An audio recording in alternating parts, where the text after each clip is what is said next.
regular day, I will pick up 20 to 30 of these little styrofoam cups.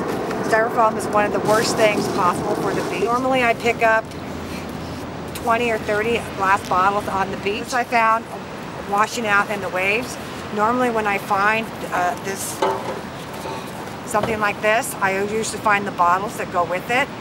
And this is glass. So they were drinking 12 glass bottles, which are now probably taken away by the ocean. So watch where you step out here. Summer, I try to be out here between 4:30 and 5. Take me anywhere from 2 to 4 hours. And it depends on how much I fill up. I mean, this gets very heavy. You know, one day I picked up 10 wet towels, a couple sheets, and a blanket, plus the shoes, which are all wet and soggy, plus the clothes. This can be piled high, and it just gets very heavy. I try to come out 7 days a week, and one year I donated like 530 towels that were resaleable. I find 20 to 30 cell phones a year. I return them as much as I can. But pot is definitely the number one. Like big quantities of it? Marijuana. Yeah. You know, in the jars, I have lots. I mean, almost every day you find the bottles.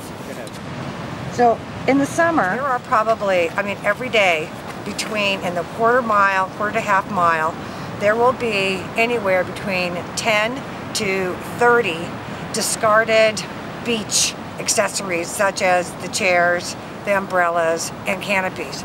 Canopies are very easy, and most of them are not even broken. I mean, I have seen them where they have just left them because they don't want to pack them up, and they just leave them.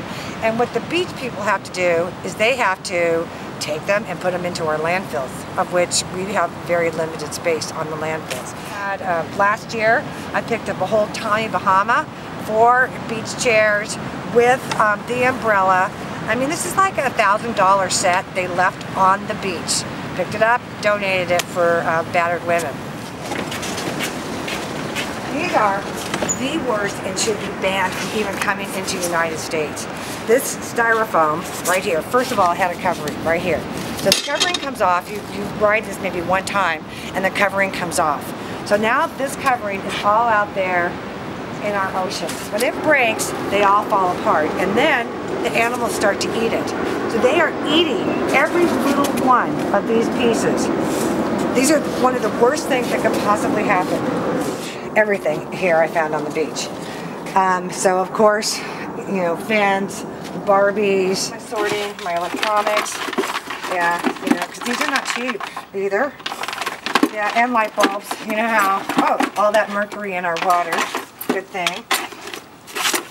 All for free instead of 50% off. So all of the fabrics, these are all actually prescription glasses. I do have a $600 pair of Bulgaris in here. $600 with a prescription, probably the whole total price, looking at them, was $1,000 lost, right? So anyway, so these are ready to be donated to the Lions Club, and I have more. I take the toys, these are all toys that can be donated. So these are all pretty much cleaned up and ready to be donated. And I take these to the Community Resource Center in Encinitas. Okay, in the high storms, you're going to find a lot. Look at that barbed wire. Just think, would you want to step on that? So you have all sorts of things. Right, these are one of the worst leashes from surfboards and boogie boards. Hundreds of these, hundreds on the beach. Kerosene found on the beach, lighter fluid, kerosene found on the beach. Tons of this constantly. That's what goes into our ocean.